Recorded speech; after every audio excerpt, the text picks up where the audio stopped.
They're going to get humiliated. So what's she trying to do? She's trying to stop the elections. It's outrageous. Angela Rayner just pulled off one of the most outrageous power grabs in modern British politics. Elections cancelled. Millions of voters silenced. And what's her excuse? A pathetic, last-minute excuse so insulting it has left even some Labour supporters furious. But here's the real scandal. This isn't just about a few delayed votes. This is about a government terrified of the people. A government so desperate to cling to power that they're willing to shut down democracy itself.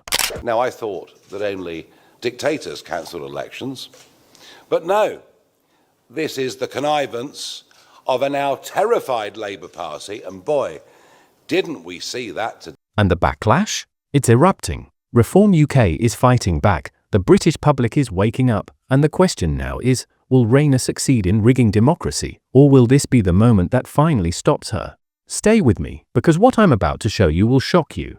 Angela Rayner's rise to Deputy Prime Minister and Secretary of State for Levelling Up, Housing and Communities was supposed to mark a new era for Labour. But now, she's at the centre of a political storm that could change everything. And if you haven't been paying attention, trust me, you need to. Here's the deal. Rayner has built her reputation as a tough, no-nonsense politician who believes in balancing socialist ideals with practical compromises. She's all about winning elections and making real changes, like expanding free school meals. But just as she steps into one of the most powerful roles in the UK, she's about to shake up the democratical landscape of the nation. And the backlash is coming from all sides. And trust me, this gets way worse than just cancelling elections. Because the deeper you dig, the more corrupt this whole scheme becomes. And wait until you hear what Rayner's been caught doing behind the scenes. Dictators cancel elections, not democracy. Dictators. 5.5 million voters in southern England are being denied the right to pass judgment on the performance of their councillors over the last 4 years. Interestingly, in areas where Reform UK are expected to do rather well. In a controversial move, Rayner announced that local elections in East Sussex, West Sussex, Essex, Thurrock, Hampshire, the Isle of Wight, Norfolk, Suffolk, and Surrey will be delayed for a full year. Why? She claims it's to allow major governmental reorganisations that will shift power from Whitehall to local councils. Rayner insists that holding elections for councils that are set to be scrapped would be a waste of taxpayer money. So, the shake-up will merge smaller district councils with local county councils, creating unitary authorities that represent populations of around 500,000. Rayner argues this is a necessary step toward decentralisation, but her critics say it's a blatant power grab. Conservative Shadow Minister Kevin Hollinray calls it a mass postponement and a worrying day for democracy. And he's not alone. Reform UK has already launched a petition against the delays, while Liberal Democrat leader Sir Ed Davey has slammed it as a disgraceful stitch-up between Labour and the Tories. But this isn't the first time Rayner has been caught in a scandal, because just months ago, she was under investigation for something that could have been career-ending. They're running scared. They're running scared from the electorate, and actually they should front up to it. It doesn't matter whether they change again afterwards. If there's May elections, local elections, and it's set in stone, regardless of the circumstances, they should have those elections. And Labour will have to deal with the consequences. The punters out there like them, they'll vote for them. But based on what's happened so far, they won't. Reform UK had been expected to experience a major breakthrough in the upcoming local elections, with polls predicting a surge in support for the recent Reform Party. But now, with the elections delayed, that momentum has been cut off at the knees.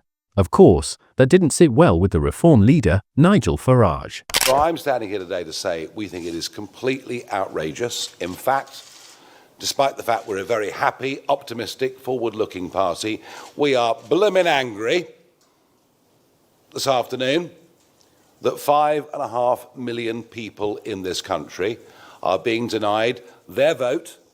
But here's what's really shocking. Rayner's own party members aren't even defending this. When even your own allies start turning against you, you know something's gone terribly wrong. This isn't the first time that Rayner has clashed with the public. Back in April 2024, a complaint from the opposition led to an investigation into her past living arrangements and tax records. The accusations are that she may have misrepresented her primary residence over a decade ago, possibly breaching electoral law, and that she might have avoided paying capital gains tax when selling her former council house in 2015. At first, the police weren't interested, but after pressure from a Conservative MP, they opened investigation. Is Angela Rayner telling the truth? I thought we'd find out last night at the book launch, The Red Queen by Michael Ashcroft. Massive, fabulous launch party at the banqueting house in Whitehall where Charles I was executed in 1649. But Angela Rayner wasn't there to answer questions about whether she did or didn't or should have paid capital gains tax on the sale of that council house all those years ago. Now, here's where things get intense. Reports suggested a well-resourced team is digging into her council tax records, and Labour's leadership is feeling the heat. Rayner insists she's done nothing wrong, saying she followed all rules and will step down if found guilty. Keir Starmer didn't back down. He called the whole thing a smear and pointed fingers at Rishi Sunak, accusing him of going after Rayner while ignoring tax avoidance among his own allies. We've got a billionaire Prime Minister and a billionaire Prime Minister, both of whose families have used schemes to avoid millions of pounds of tax, smearing a working-class woman. In May, the investigation into the past tax and residency claims officially came to an end. The police announced that they would not be taking further action, stating that matters of council tax and personal tax fall outside their jurisdiction. However, they did pass the case to HMRC and Stockport Council for further review. But in a move that seemed to shut the door on the controversy, both HMRC and Stockport Council determined that Rayner did not owe any capital gains tax and decided against pursuing any legal action. But if you thought Rayner's election scandal was bad, just wait until you hear about the other controversy that's haunting her past, one that made even Labour's most loyal supporters question Rayner's leadership. Angela Rayner faced backlash in April last year over her past support for a trans rights charter that labelled feminist groups like Women's Place UK and the LGBT Alliance as hate groups. These groups had raised concerns about how trans children were being treated in medical settings, a debate that has only grown more intense after the Cass review cast doubt on the safety of puberty blockers. After the explosive findings of the Cass review, which called the evidence for gender medicine shaky, and warned that puberty blockers should be used with extreme caution, many expected Angela Rayner to rethink her stance. But instead of backing down, her spokesperson doubled down, refusing to apologise or renounce her past support. Transgender women's rights are women's rights. And this isn't just about Rayner anymore. Labour as a whole is feeling the heat of their stance on gender issues. Keir Starmer, who once confidently declared trans women are women, has started backpedalling, with his team now clarifying that sex and gender are legally distinct. Shadow Health Secretary Wes Streeting has outright admitted he was wrong for taking such a hardline stance in favour of trans rights. Meanwhile, Health Secretary Victoria Atkins isn't letting Labour off the hook, calling them out for intimidating those who dare to question their views. The pressure keeps mounting, with the LGBT Alliance pushing for Labour to officially shift its stance, arguing that questioning medical treatments for children isn't hateful, it's responsible. Women's Place UK is watching closely, cautiously optimistic about Labour's change in tone, but demanding real action, not just empty words. And then came the moment Rayner lost even more credibility, because this time, she dismissed a major security threat as fake news. But now, the facts are out, and they don't look good for her. Farage had questioned whether Axel Rudakubana had ties to terrorism, and Rayner was quick to shut him down, urging politicians to avoid conspiracy theories.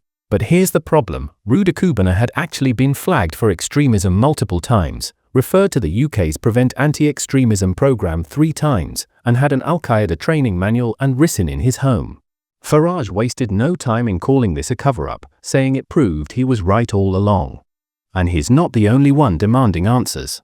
Many are questioning why the government kept this information secret, especially as riots erupted across the country, leading to over 1,200 arrests.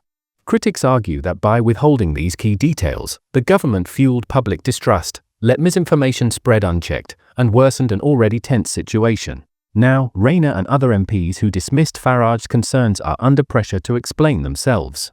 Shadow Home Secretary Chris Philp and terrorism law experts insist that more transparency was possible without compromising the trial. In the wake of the horrific murder of those 3 girls in Southport in July of this year, I asked some questions saying, please tell us the truth. Stop the online speculation. Well, it's taken a long time. He's now been charged, believe it or not, under the Biological Weapons Act because the police have found ricin in his home. He's been charged under the Terrorism Act Let's also talk about the not-so-cozy relationship between Rayner and Starmer, because it looks like the public isn't the only group she's been clashing with. They're supposed to be on the same team, but there's an undeniable undercurrent of rivalry. When Starmer wanted to change Labour's leadership election rules, Rayner told him to lock in union support first.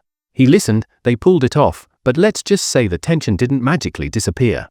Rayner played a huge role in securing union backing, but Starmer's allies aren't convinced she's just being a team player. Some believe she has her own leadership ambitions, and it became pretty obvious during that chaotic shadow cabinet reshuffle.